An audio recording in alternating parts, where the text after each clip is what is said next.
Zeftar's four eyes blinked in sequence as the transport vessel shuddered through hyperspace. The Galactic Council had given him what they called an honor: to be the first Velnari observer assigned to document human military operations.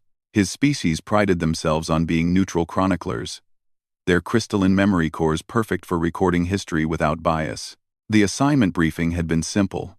Humans were the newest members of the Galactic Federation, barely 3 standard years since first contact. Their military tactics were considered primitive by most council members, relying heavily on what other species called wasteful aggression and emotional decision-making. The Velnari High Command wanted detailed records of human warfare to better understand these strange, bipedal mammals. What could possibly be so fascinating about watching primitives fight? Zeftar had wondered aloud during the briefing. Commander Sekthul, a towering Calaxian with mandibles that clicked when he spoke, had answered with what passed for amusement among his kind. "You will see, observer. The humans have unusual methods." Now, as the transport dropped out of hyperspace near the contested Rigel 7 system, Zeftar got his first glimpse of a human fleet. The ships looked wrong somehow. Where Velnari vessels were elegant curves of biometal, and Calaxian warships were geometric perfection, human ships appeared to be cobbled together from scrap metal. They were boxy, angular things with visible weapon ports and scarred hulls that spoke of countless repairs. "Ugly," Zeftar muttered, his translator device rendering the thought into standard galactic. "What was that? Observer?" Captain Morrison's voice crackled through the comm system. The human captain of the UES Defiance had agreed to take Zeftar aboard for the duration of the conflict. "Nothing of importance, Captain. I merely noted the functional design of your vessels." Through the view screen, Zeftar watched as the human fleet arranged itself in what appeared to be a completely random formation. No elegant battle lines, no mathematical precision, just ships scattered across space like debris from an explosion. The enemy they faced was the Hegemony, a coalition of 3 advanced species that had been expanding aggressively through this sector for decades. Their ships were sleek, deadly, and outnumbered the humans 3-1. Zeftar activated his recording implants, certain this would be a brief and one-sided engagement. "All ships, this is Admiral Chen, aboard the UES Indomitable," a female voice announced across all frequencies. "The Hegemony has 36 hours to withdraw from Rigel 7 and release the civilian population they've taken hostage.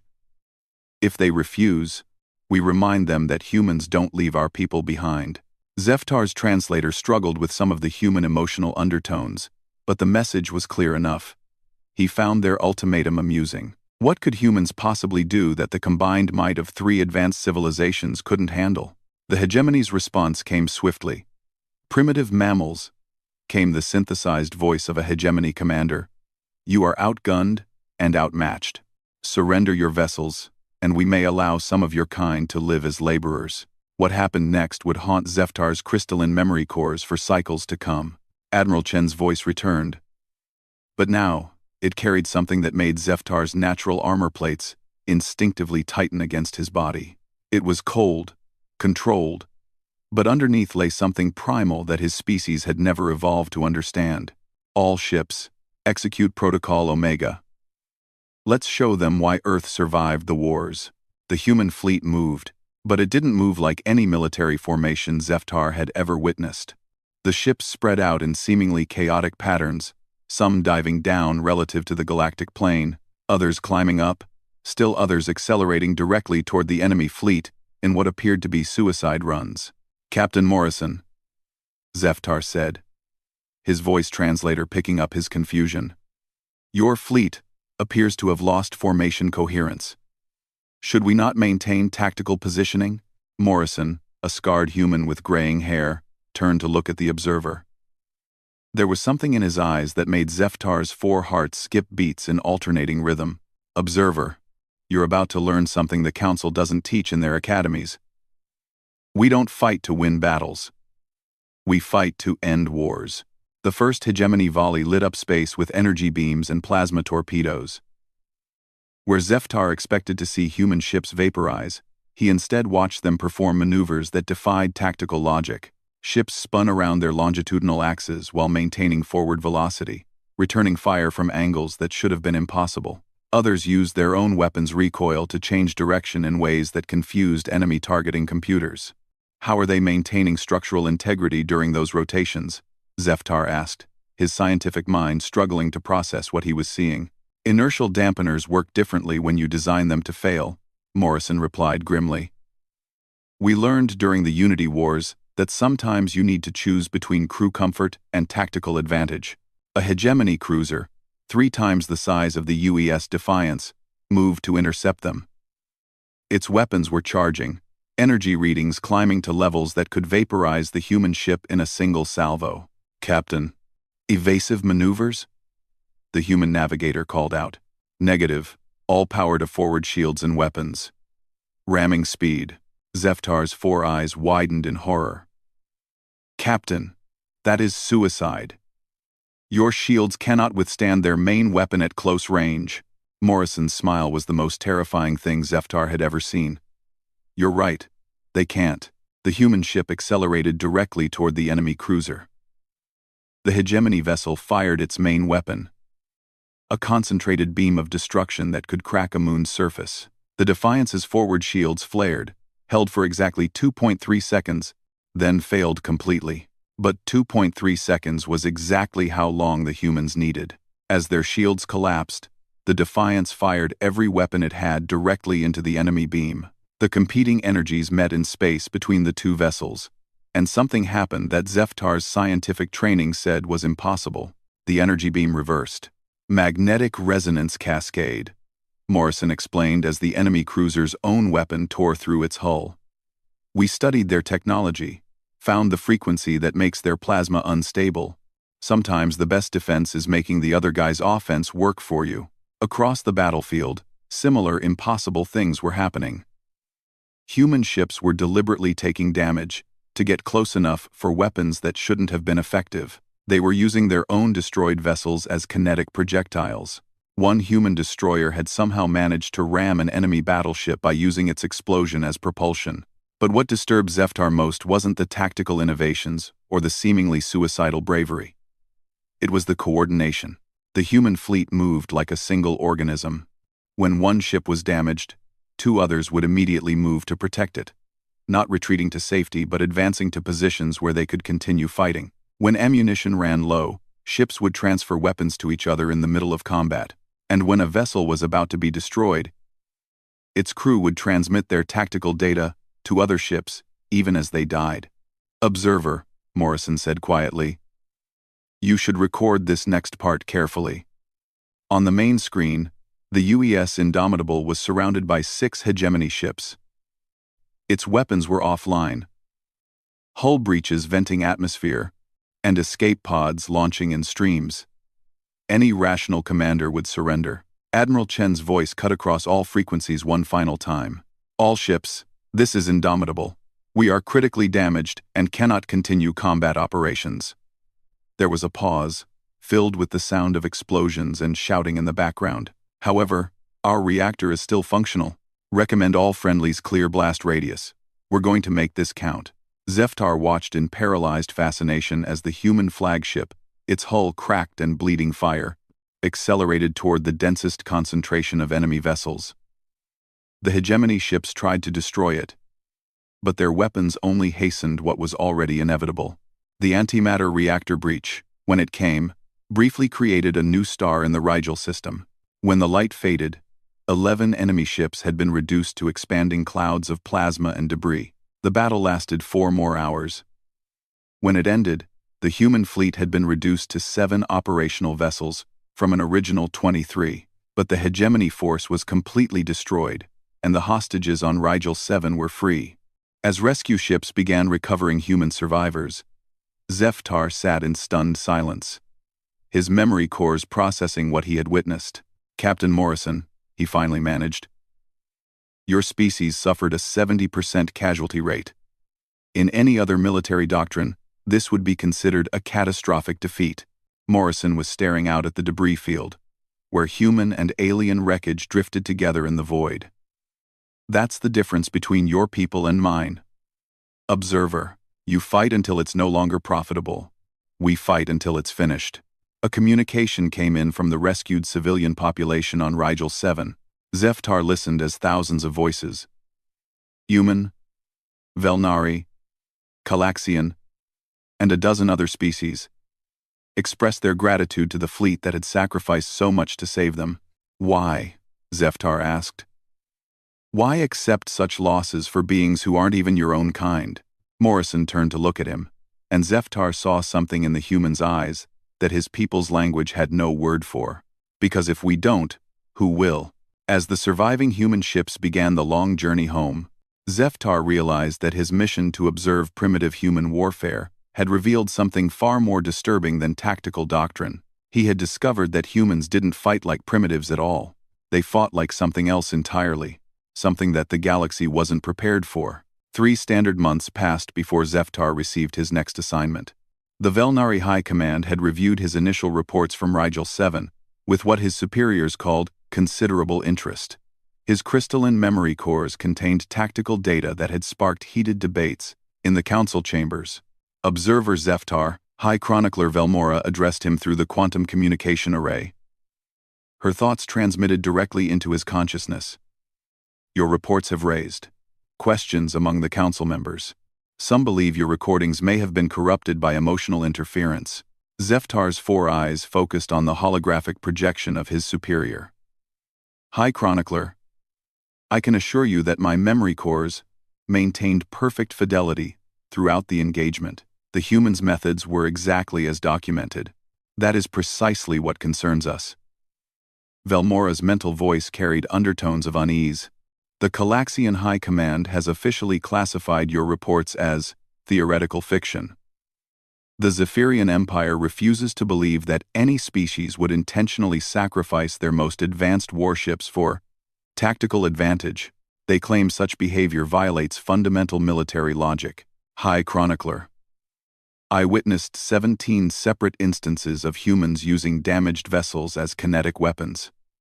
I recorded Admiral Chen's final transmission before she deliberately overloaded her reactor core. These are documented facts, not theoretical speculations. The pause that followed lasted several heartbeats. When Velmora's thoughts returned, they carried a weight that made Zeftar's natural armor plates tighten against his body. The Council has decided that additional observation is required. You are being assigned to document human military operations on a planetary scale. The world designated Kepler 442c has fallen under attack by the Dominion. Human ground forces have been deployed to assist in the planet's defense. Zeftar felt his 4 hearts synchronize in alarm. The Dominion was no minor threat like the Hegemony Raiders. They were an ancient empire that had conquered 47 star systems through overwhelming technological superiority. Their ground forces were legendary for their efficiency and ruthlessness. High Chronicler, with respect, humans have only been spacefaring for 2 centuries. Their ground combat technology cannot possibly match Dominion military doctrine. That is what we need you to confirm, Observer. Report to Transport Vessel Harmony's Edge within 6 standard hours. And Zeftar, this time, we want you to embed directly with human ground forces. Experience their methods firsthand. The communication ended, leaving Zeftar alone with his growing dread. 2 weeks later, he found himself standing in the cargo bay of a human dropship designated Lucky 7. Though Zeftar could see no evidence that luck had anything to do with the vessel's scarred hull and improvised repairs. First time on a hot drop, alien? Sergeant Rodriguez asked, checking the magnetic clamps that held Zeftar's environmental suit to the deck plating. The human's face was painted with some kind of dark pigment, and her equipment looked like it had been assembled from spare parts. I am an experienced combat observer, Zeftar replied, though his translator struggled with the concept of a hot drop. I have documented 17 major fleet engagements across 4 sectors. Space is easy, Private Chen said, laughing as he secured his weapon harness. No gravity to worry about. No weather. No innocent civilians getting in the way. Down there. He gestured toward the planet's surface visible through the cargo bay's windows. Down there. Everything wants to kill you. Through the viewport, Kepler 442c looked like a garden world gone wrong. What should have been blue oceans and green continents were now covered in the geometric patterns of Dominion occupation. Massive industrial complexes stretched across entire continents, strip mining operations that turned forests into wastelands, and defensive installations that bristled with weapons capable of shooting down anything larger than a shuttle. "Attention all units," came the voice of Major Sarah Kim through the comm system. "We are approaching the drop zone. Primary objective is the liberation of Settlement Gamma 7, where approximately 8,000 civilians are being held in processing facilities. Secondary objectives include the destruction of 3 major mining operations and the capture of intact Dominion communication equipment." Zeftar activated his recording systems and reviewed the mission parameters. What he saw made no tactical sense whatsoever. The humans were planning to insert 200 soldiers into a combat zone containing over 3,000 Dominion troops. The enemy held fortified positions with overlapping fields of fire, possessed air superiority, and had access to orbital support from their fleet. By any rational military calculation, the humans should have been requesting at least 10 times their current numbers. "Sergeant Rodriguez," Zeftar said, "I believe there may have been an error in force allocation. Your unit appears to be significantly outnumbered." Rodriguez's grin was even more disturbing than Captain Morrison's had been. "Observer, you're thinking like a normal army." "We're not normal." The dropship bucked and shook as it entered the planet's atmosphere. Warning lights began flashing red throughout the cargo bay, and Zeftar could hear the whine of energy weapons firing at their vessel from the ground. 30 seconds to drop," the pilot announced. "Dominion interceptors inbound. Looks like we've got company."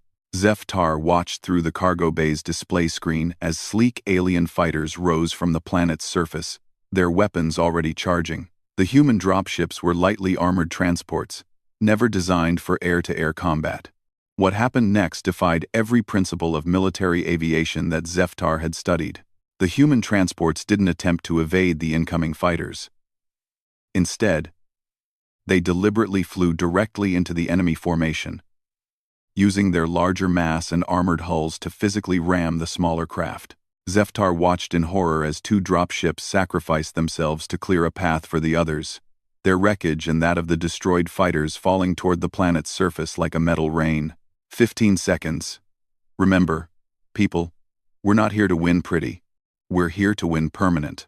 The cargo bay doors opened, and Zeftar got his first look at human planetary assault tactics. They didn't descend in orderly formations or secure landing zones like rational military forces. Instead, they jumped. "Go, go, go!" Sergeant Rodriguez shouted, and suddenly Zeftar was falling through alien atmosphere, his environmental suit's antigrav systems struggling to keep up with the humans who were diving through the sky around him like predatory birds. The human soldiers didn't use individual landing craft or even proper drop pods. They wore powered armor that looked like it had been assembled in a garage, jumped out of moving aircraft, and steered themselves toward the ground using nothing but directional thrusters and what appeared to be pure instinct. "Incoming ground fire!" someone shouted over the comm system. "Spread out and make them work for it." Zeftar watched as energy beams lanced up from Dominion defensive positions, trying to pick off individual falling soldiers. The humans responded by deliberately making themselves harder targets, spinning and diving in unpredictable patterns that made accurate fire nearly impossible. But some of the humans weren't trying to avoid the ground fire at all. Instead, they were steering directly toward the weapon emplacements, their armor sparking and smoking as enemy energy beams struck them. "Thunder 6 going down," a voice called out over the radio. "Armor compromised, losing altitude." Zeftar watched as one of the human soldiers, his powered armor trailing smoke and sparks, deliberately aimed his uncontrolled fall directly at a Dominion heavy weapons position. The impact created an explosion that silenced the weapon and left a crater where the defensive emplacement had been. "Thanks for the opening, Thunder 6. Sergeant Rodriguez's voice was steady, professional, but Zeftar could detect emotional undertones that his translator couldn't properly interpret. "See you in the next life." They landed hard, Zeftar's environmental suit absorbing impacts that would have killed most species. Around him, human soldiers were already moving, their weapons coming online even as they rolled to their feet on alien soil. The Dominion response was swift and overwhelming. Energy weapons fire erupted from concealed positions throughout the settlement, and Zeftar could see humanoid figures in advanced combat armor moving to surround their landing zone. "Contact front," someone shouted. "Multiple hostiles. Estimate company strength." What followed was unlike any ground combat Zeftar had ever witnessed. The humans didn't try to establish a defensive perimeter or call for artillery support. Instead, they did something that violated every principle of small unit tactics. They charged. But they didn't charge blindly. They charged in a coordinated pattern that seemed chaotic but actually created multiple intersecting fields of fire. Some humans went high, using their suit thrusters to leap onto buildings and attack from elevated positions. Others went low, crawling through drainage systems and emerging behind enemy lines. Still, others ran directly at the enemy positions, using their own armor as shields for the soldiers behind them. "Observer, stay close," Sergeant Rodriguez shouted, her weapon firing in controlled bursts as she advanced toward a Dominion strongpoint. "This is about to get messy."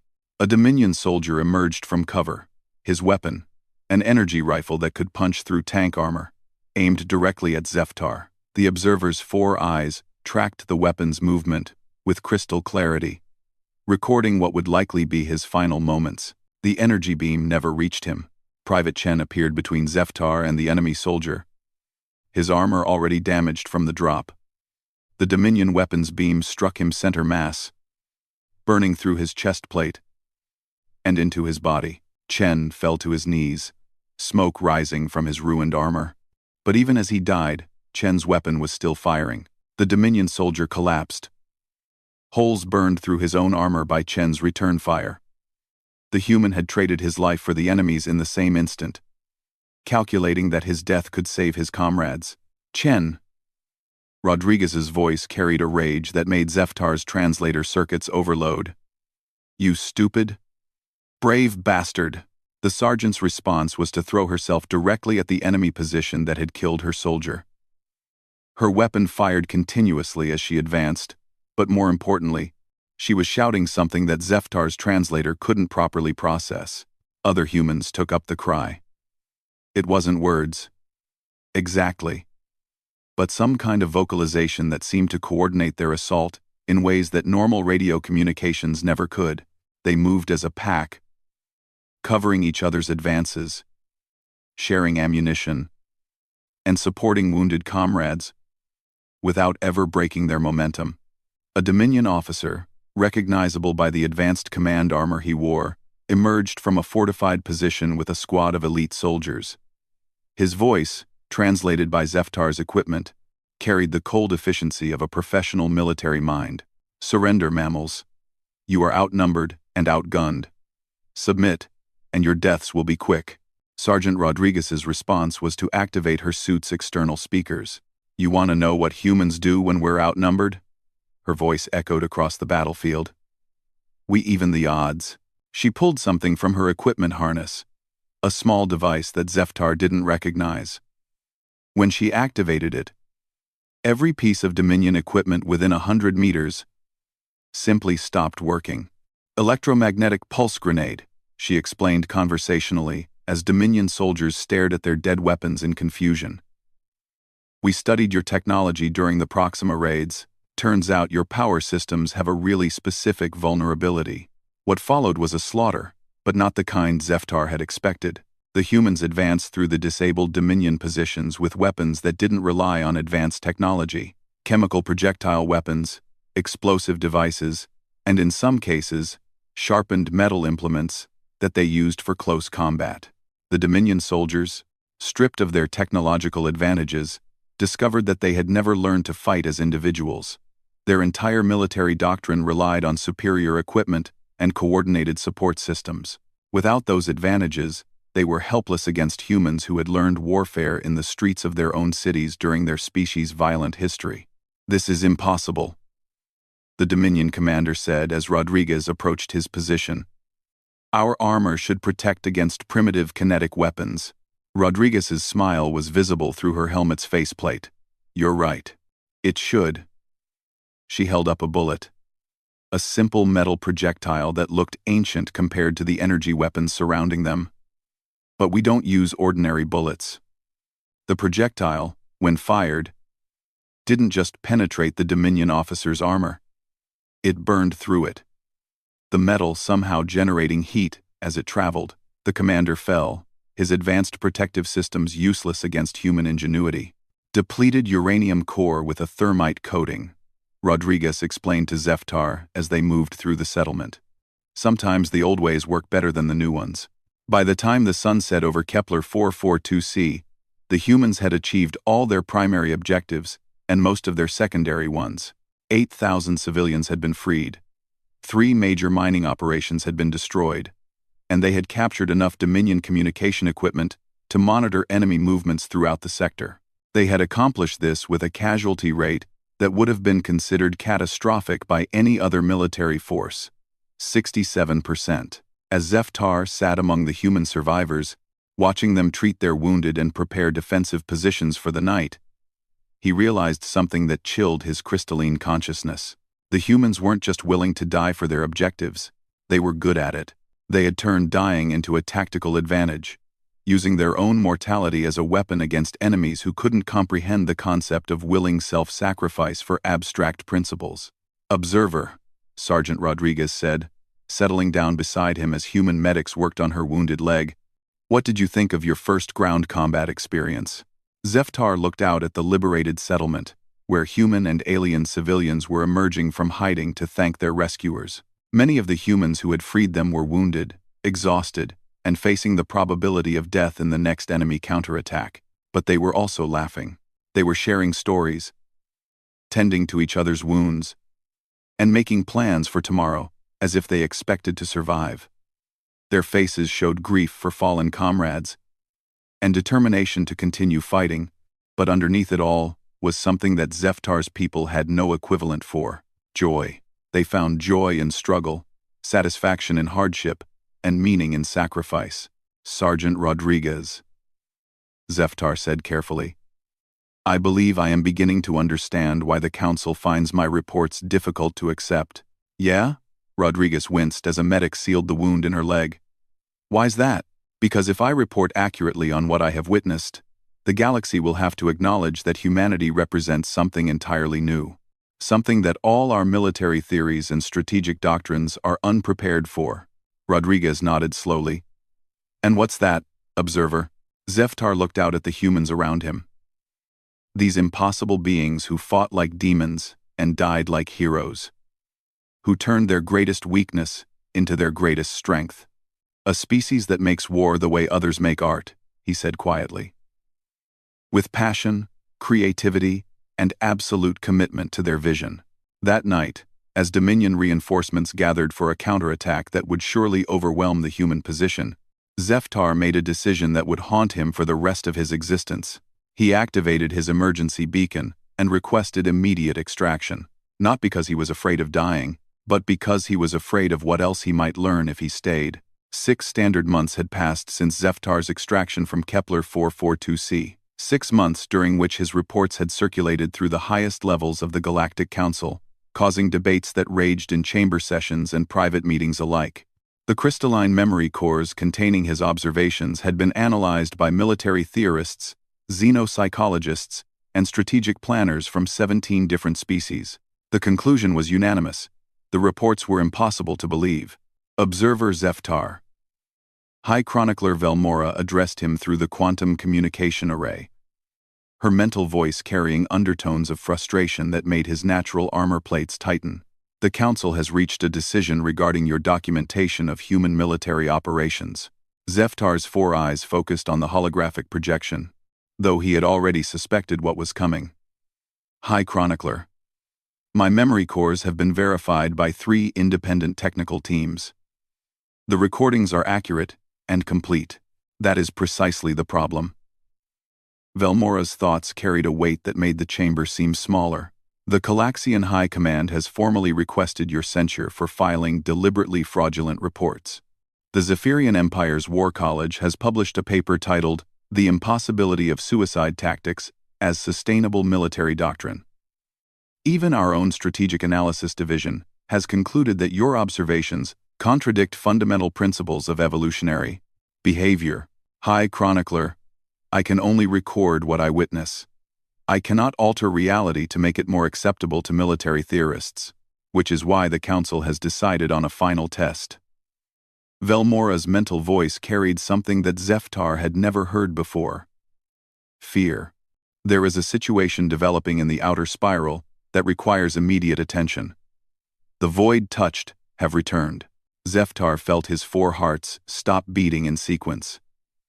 The void touched were legend, myth, the kind of ancient horror that civilized species used to frighten their young. They were supposed to be extinct, destroyed by their own dark technologies eons before any current civilization had developed space travel. High Chronicler, that is impossible. The void touched were eliminated during the first expansion. Their home systems are nothing but dead space and broken worlds. Yet long-range sensors have confirmed their signature energy patterns in the Kepler void. Worse, they appear to have evolved during their isolation. Our preliminary scans suggest they have developed technologies that make their ancestors' weapons look primitive. Velmora's thoughts carried despair that made Zeftar's consciousness shiver. 3 entire star systems have gone dark in the past week. No survivors, no communications. Just silence. What does this have to do with my assignment? High Chronicler? The humans have volunteered to investigate. Zeftar's 4 eyes dilated in shock. High Chronicler. No species has successfully engaged the void touched in combat. Every civilization that has tried has been completely eliminated. The humans cannot possibly. That is what you are going to determine. Velmora's thoughts cut through his protests, like a plasma cutter through tissue. You will accompany a human exploration fleet into the Kepler void. If your reports about human capabilities are accurate, perhaps they will succeed where all others have failed. If your reports are exaggerated, she didn't need to finish the thought. High Chronicler. This assignment is likely to result in my death and the destruction of all recorded evidence. Yes, Velmora replied simply. The Council is aware of this possibility. 2 weeks later, Zeftar found himself aboard the UES Prometheus, flagship of the human exploration fleet, heading into the Kepler void. The ship was larger than any human vessel he had previously encountered, but it still maintained the same functional, cobbled-together aesthetic that seemed to characterize all human military technology. Welcome aboard, observer, Admiral Elena Vasquez said, as she escorted him to the bridge. She was an older human, her hair silver and her face marked by scars that spoke of long experience with violence. I understand you've been documenting our military operations for the Galactic Council. That is correct, Admiral. Though I must confess, the Council finds some aspects of human warfare difficult to accept. Admiral Vasquez's smile was sharp enough to cut metal. Wait until you see what we do when we're really scared. The bridge of the Prometheus was unlike any command center Zeftar had experienced. Where other species favored clean lines and automated systems, the human bridge looked like a barely controlled chaos of manual controls, backup systems, and what appeared to be jury-rigged equipment mounted on every available surface. Status report, Admiral Vasquez called out as they approached the command chair. Entering the void in 30 minutes, Commander Park replied from the navigation station. All ships report ready, though I should mention that every single piece of electronic equipment we have is acting up. Something in this region of space doesn't like our technology. Or something doesn't want us here, the Admiral replied grimly. Any word from the advanced scouts? Negative. Last transmission was from the UES Pathfinder 18 hours ago. They reported making contact with what appeared to be automated defensive systems before communications cut out. Zeftar activated his recording systems and tried to process what he was hearing. The humans were continuing their mission despite having lost contact with their advance forces, despite entering a region of space that was actively interfering with their technology, and despite facing an enemy that had destroyed civilizations thousands of years older than their own. Admiral, he said carefully, perhaps it would be wise to request additional support from the Council fleet. Observer, Admiral Vasquez interrupted, her voice carrying a finality that made his translator circuit struggle. The Council fleet is positioned at the edge of the void, ready to glass every star in this region if we fail to contain whatever's in here. We're not just here to investigate. We're here to make sure nothing gets out. The view screen flickered and stabilized, showing them the edge of the Kepler void. It looked like a wound in space itself, a region where stars should have been. But instead there was only darkness punctuated by strange energy patterns that hurt to look at directly. All ships, this is Admiral Vasquez, her voice carried across the fleet communications.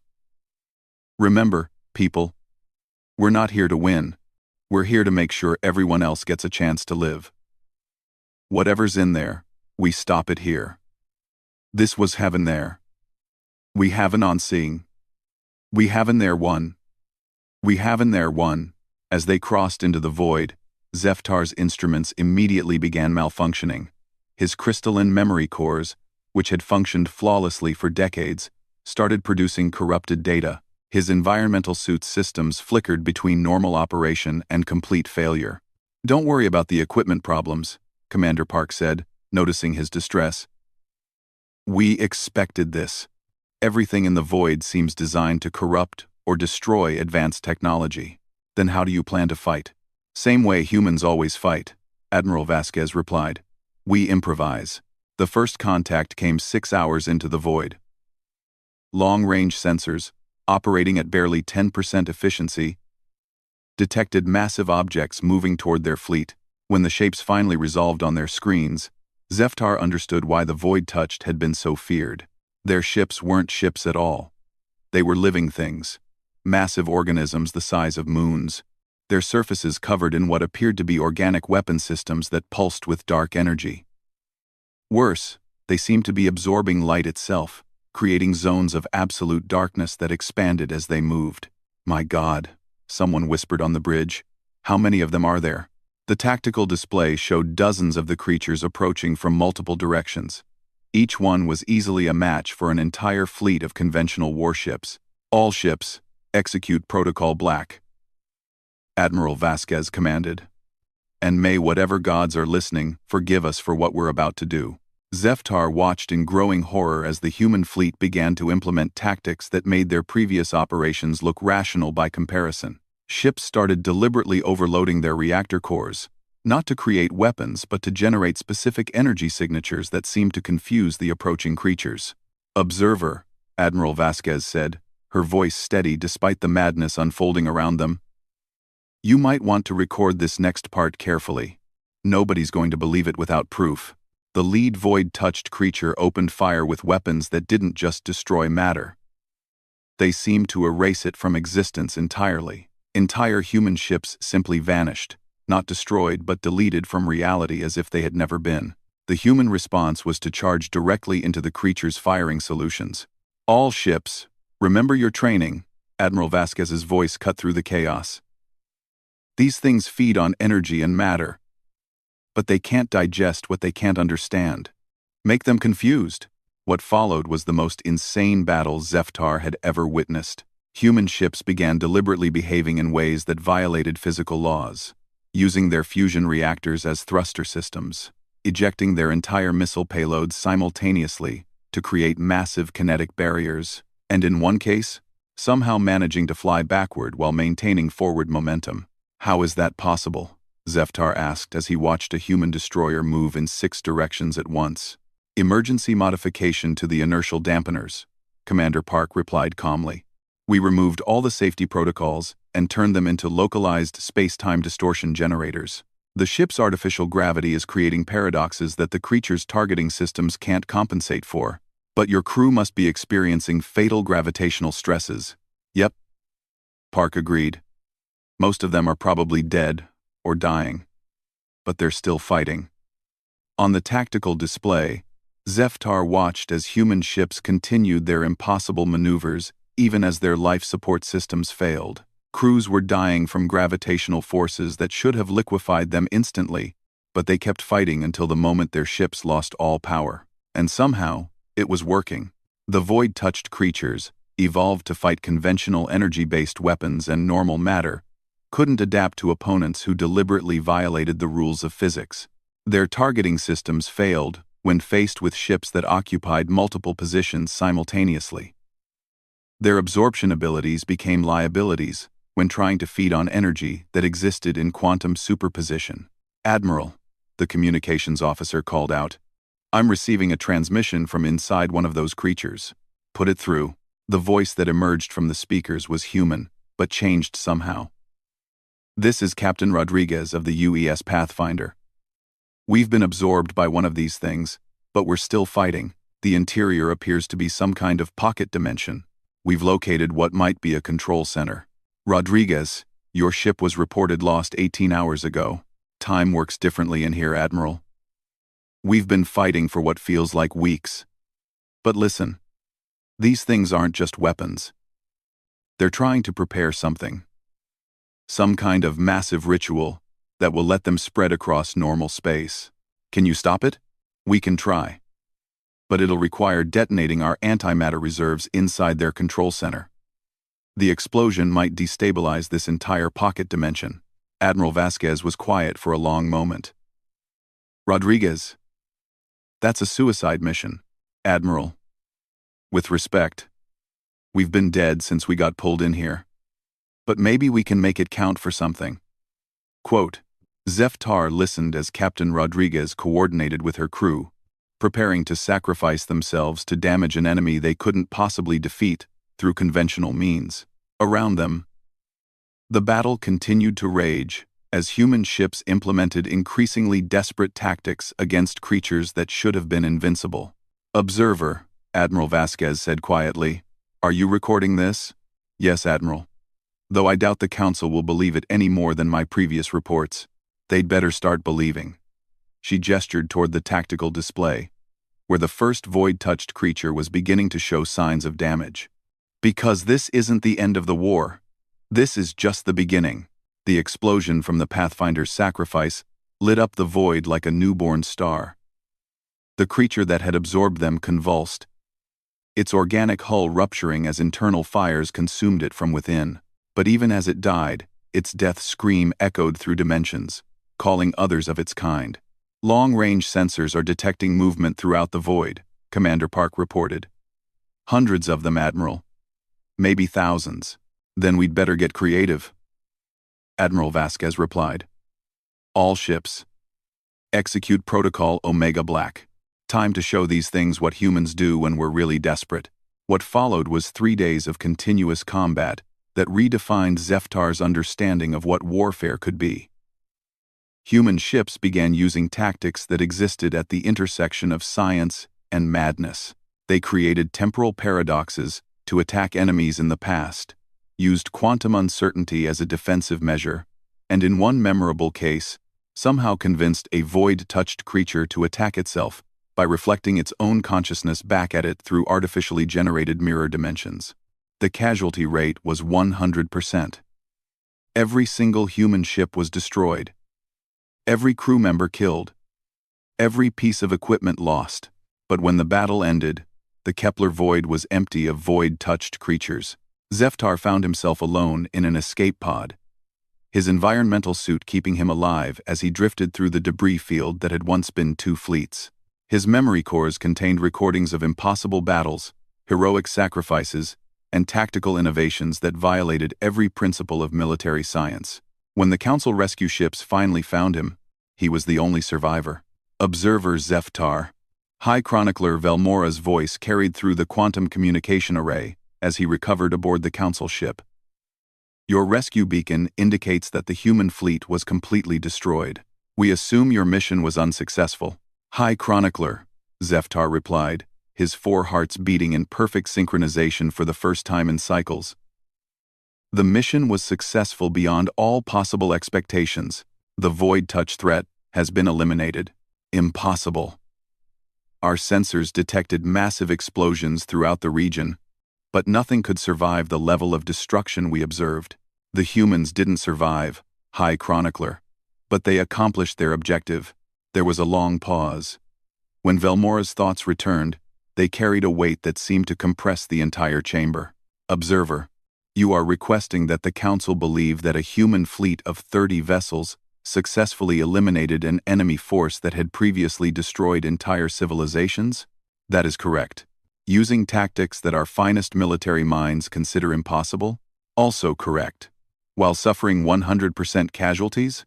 Yes, High Chronicler. Another pause. Longer this time. Observer Zeftar. Your reports will be classified at the highest levels and restricted to council members only. Under no circumstances will this information be shared with member species' military commands. High Chronicler, may I ask why? Because Velmora's mental voice carried a terror that made Zeftar's consciousness shiver.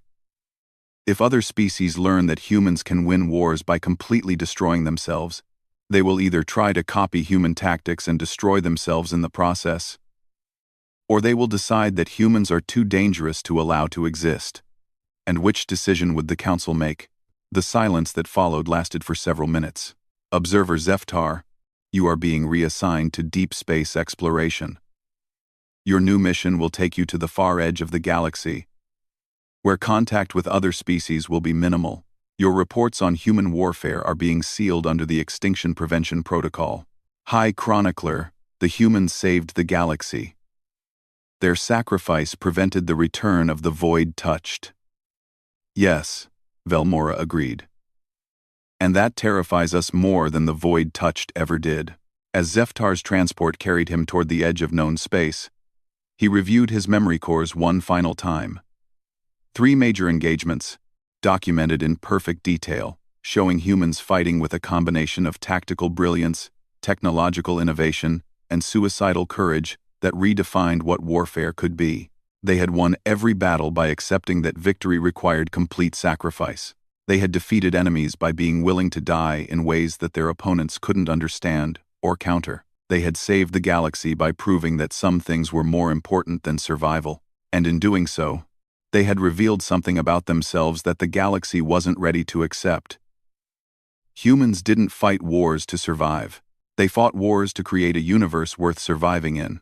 As his ship jumped to hyperspace, carrying him toward an exile he suspected would last the rest of his natural life, Zeftar understood why the Council feared his reports.